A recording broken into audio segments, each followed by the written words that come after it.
Dans cet épisode, je vous propose de découvrir un exercice très simple pour mieux résister aux tentations et apprendre à dire non.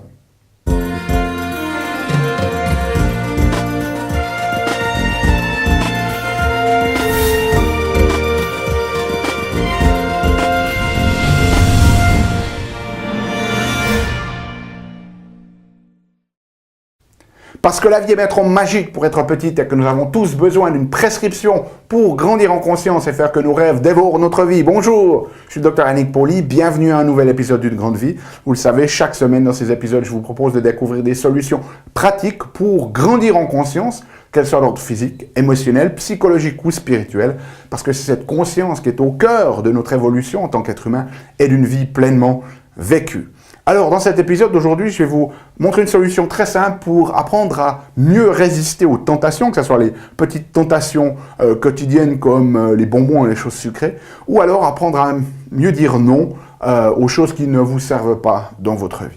Et cet exercice, eh bien, il est tiré en fait d'un article scientifique qui a été publié dans la revue Journal of Consumer Research sous le titre I don't versus I can't.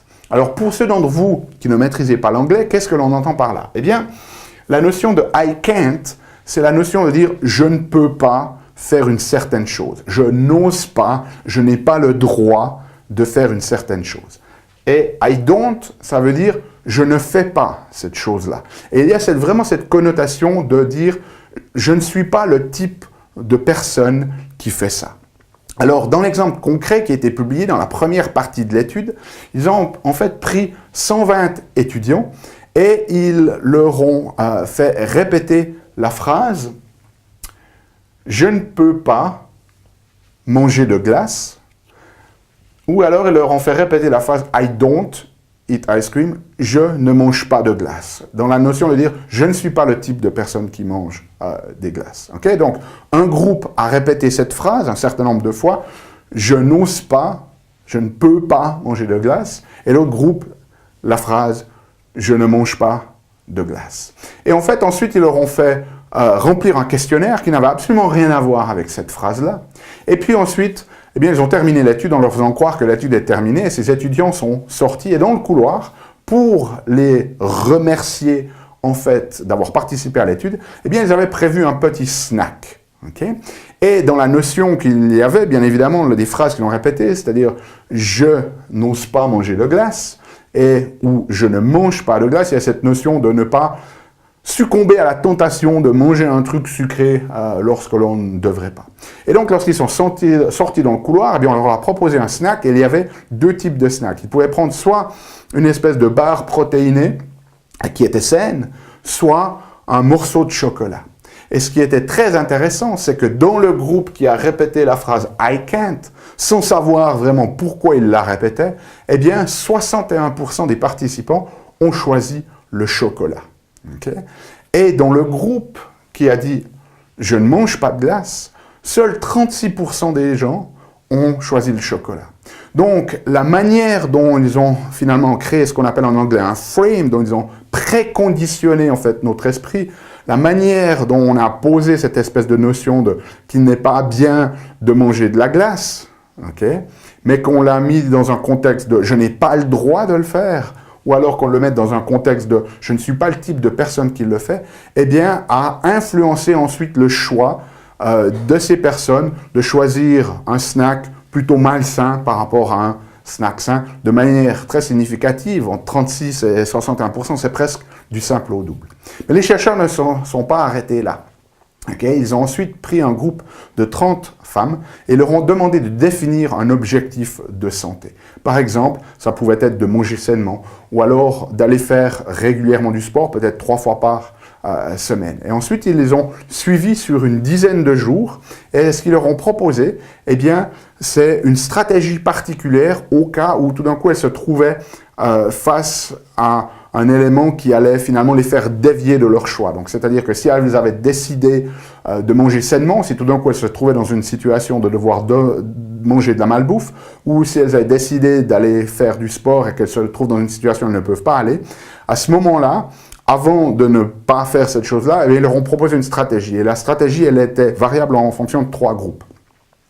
Le premier groupe, c'était le groupe de contrôle, et on a simplement dit, si tout d'un coup vous vous trouvez dans une situation où vous n'allez pas pouvoir suivre votre objectif, eh bien, dites-vous juste, dites non. Simplement cette phrase, dites non, dis non. Okay? Et dans le deuxième groupe, ils leur ont dit d'utiliser le mot « I can't », je ne peux pas. Donc, par exemple, si la personne avait décidé d'aller faire du sport ou d'aller au fitness, à ce moment-là, si tout d'un coup, il y avait un événement qui fait qu'elle paraissait ne pas pouvoir y aller, elle devait se dire « je ne peux pas manquer ma séance de sport ». Okay? Et à la troisième groupe, eh bien, ils leur ont donné cette phrase à base de « I don't ». Okay? Donc, si tout d'un coup, la personne avait prévu d'aller faire du sport, prévu d'aller au fitness, et que tout d'un coup, le rendez-vous se prolonge et qu'elle ne peut pas y aller, eh bien, elle devait se dire « je ne manque pas ma séance de fitness ». Dans le sens de « je ne suis pas le type de personne qui manque sa séance de fitness ». Et ce qui était très intéressant, c'est que sur les 10 jours où ils les ont suivis, okay, ils ont regardé le nombre de personnes qui ont pu persister, c'est-à-dire qui ont pu faire ce qu'elles s'étaient dites qu'elles allaient faire sur ces 10 jours. Et dans le premier groupe de contrôle, 3 personnes sur 10 ont fait ce qu'elles avaient dit qu'elles allaient faire. Dans le groupe où on a donné cette phrase, je ne peux pas, je n'ose pas, par exemple dans le contexte de je n'ose pas manquer ma séance, eh bien une personne sur 10, 10% seulement, a réussi à suivre ses objectifs.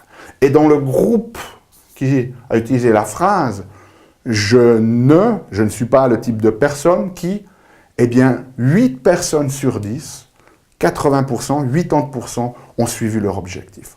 Donc vous voyez que c'est intéressant de voir à quel point cette phrase, qui n'a pas l'air très différente l'une de l'autre, a un impact énorme sur notre comportement. Alors pourquoi est-ce que cette notion de « I can't », je ne peux pas, je n'ose pas, a des résultats si négatifs, si vous voulez, sur notre comportement, alors que cette notion de « je ne », ou avec la connotation « je ne suis pas le type de personne qui », eh bien, permet de changer si fortement le comportement. Eh bien, ce qui est intéressant, c'est que cette notion de « I can't », c'est une sorte de feedback négatif. Quand l'on se dit « je ne peux pas, je n'ose pas, je n'ai pas la permission de », c'est vraiment un feedback négatif. Ça nous rappelle en fait nos limites. Ça nous donne cette notion, même si on n'en est pas conscient, qu'on n'a pas vraiment le choix. Ça nous crée en fait un contexte de restriction, de limitation. Et subconsciemment, le fait de mettre ces restrictions, ces limitations, eh bien, ça nous donne cette notion que de toute façon, je ne suis pas une bonne personne, donc pourquoi finalement le faire, hein? Ça soutient en fait cette notion de faiblesse, ça justifie, si vous voulez, mes faiblesses. Et tout ça se passe subconsciemment, et c'est là qui est vraiment phénoménal de prendre conscience de ça. On a vu les chiffres, hein, au niveau du choix du snack sain ou malsain, eh bien quasiment du simple au double.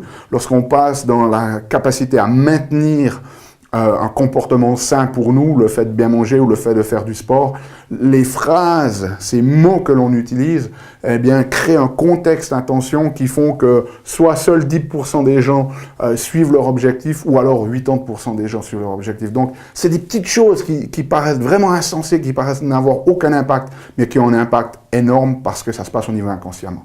Donc, lorsqu'on est dans le « I can't », je ne peux pas, je n'ose pas, on se focalise sur le négatif, on se focalise sur nos limites. Alors que si on donne ce contexte de la phrase, lorsqu'on se parle à soi-même, on utilise « je ne suis pas le type de personne qui », eh bien là, on se focalise dans un feedback positif. Ça nous rappelle finalement qu'on a le choix, qu'on a le contrôle, que notre comportement est sous notre contrôle, qu'on a la puissance, si vous voulez, et la liberté de nos choix. C'est une forme d'affirmation positive que oui, c'est moi qui prends la décision, c'est moi qui ai cette personne-là.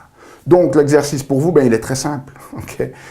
Observez votre vocabulaire. Lorsque vous avez défini un certain nombre d'objectifs ou de comportements que vous désirez avoir, eh bien, si tout d'un coup vous vous trouvez dans une situation de tentation, c'est-à-dire qui va vous faire dévier de l'objectif qui vous était fixé, eh bien, ne vous dites pas « ah, je ne peux pas, je n'ose pas ». Rechangez votre vocabulaire à « je ne fais pas ça, je ne suis pas le type de personne qui se comporte comme ça ». Mettez-le en application. Laissez-moi savoir comment ça se passe pour vous dans les commentaires. Si vous avez besoin de la transcription écrite de cet épisode, elle est disponible sur notre site unegrandevie.com. Et nous, on se retrouve pour un prochain épisode la semaine prochaine. D'ici là, souvenez-vous, aimez la vie, émerveillez-vous et surtout, contribuez chaque jour un petit peu plus.